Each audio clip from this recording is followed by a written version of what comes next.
So 10 years down the line, we've stopped talking about strategy as something that is confined to an annual process. And we've started perceiving strategy as an ongoing process.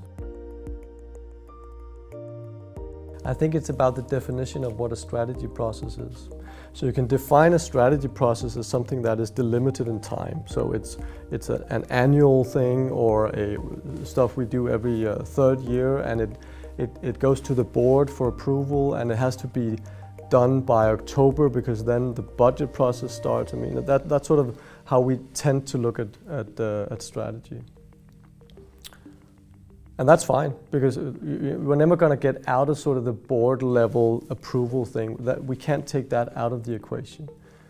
But I think where strategy is moving is, that's fine for some part of strategy, but most of the strategy actually, most of the strategic choices actually take place outside of that process.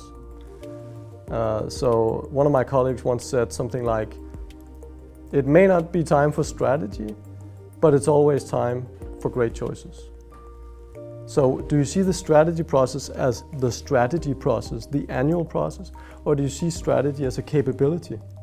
Something everybody in an organization must be able to do, make great choices on a day-to-day basis.